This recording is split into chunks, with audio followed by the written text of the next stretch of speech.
We have scientific evidence for why the Earth is 4.5 billion years old and the universe is 14 billion years old, which are by extension the counter evidence to the young Earth creationist belief that both the Earth and the universe are only 6,000 years old. But even before Charles Darwin, this young age was so ridiculous that every scientific hypothesis, despite suffering falsification later on, claimed that the Earth was at least thousands of years older than 6,000.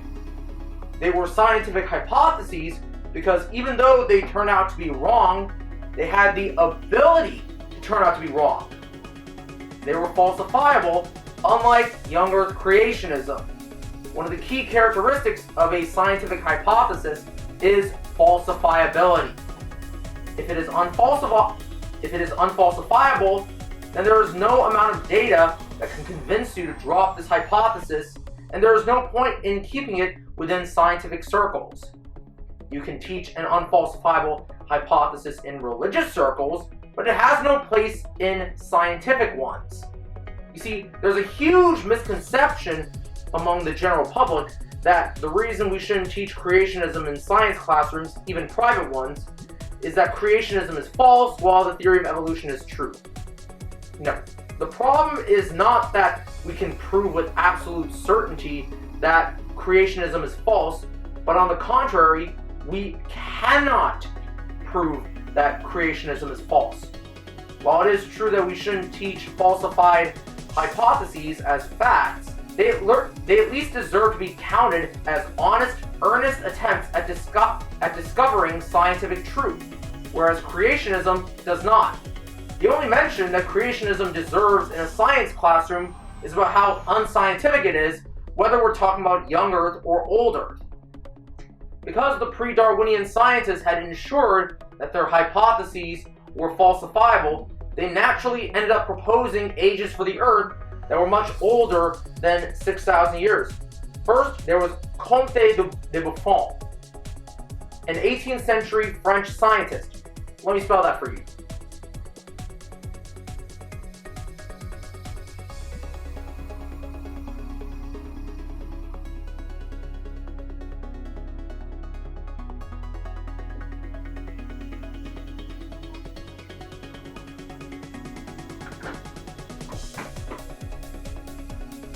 Okay, so that's Comtes de Buffon. Comtes de Buffon argued that the Earth started out as molten rock, and based on the cooling rates of the rocks he had heated up in his laboratory, Buffon concluded that the Earth was 74,000 years old. I've inserted into the description below a link to the scientific article that discusses Buffon's hypothesis.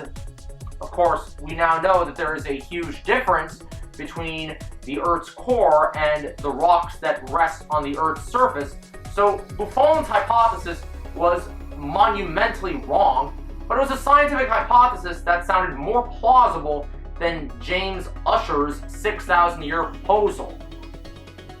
Comte de Buffon lived from 1707 to 1788. But in that same death year, the Scottish geologist James Hutton published his science book, Theory of the Earth, in which he argued that the Earth didn't have a beginning, but was beginningless.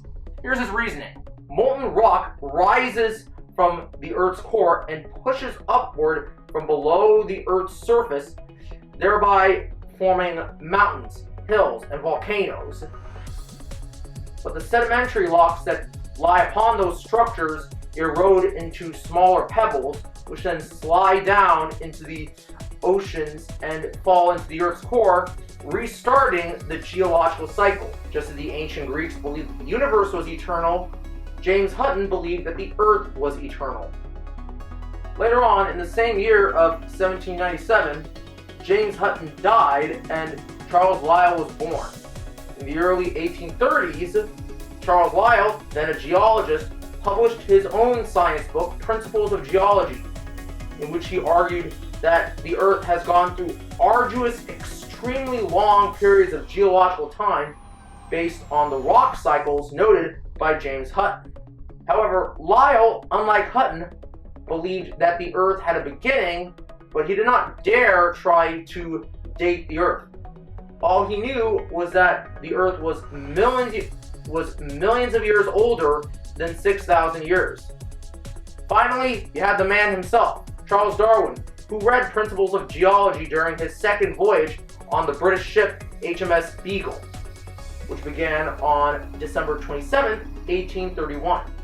Now, Charles Darwin was born in 1809, just a little over a decade after Charles Lyell, so the older Charles was old enough to be the younger Charles's big brother, but Lyell's work had a profound impact on Darwin, both personally and scientifically. Now you all know the three scientists who challenged young Earth creationism even before young Earth creationism even existed: Comptes de Buffon, James Hutton, and Charles Lyell. These men show us that you didn't have to know anything about evolution in order to realize the Earth is so much older than our puny brains could ever imagine. Yes, Charles Darwin's theory of evolution required an old age for the Earth, but we later discovered that fact through uranium-lead dating, as I covered in a previous lecture. We should know by now that scriptures might be rich sources of psych-examining, moral-teaching, fantastical stories, but when they are taken literally, they cannot be reconciled with scientific data. Join me in a few minutes for my History 01 lecture on the rise of the Babylonian Empire, an empire that loved science with as much fervor as I do.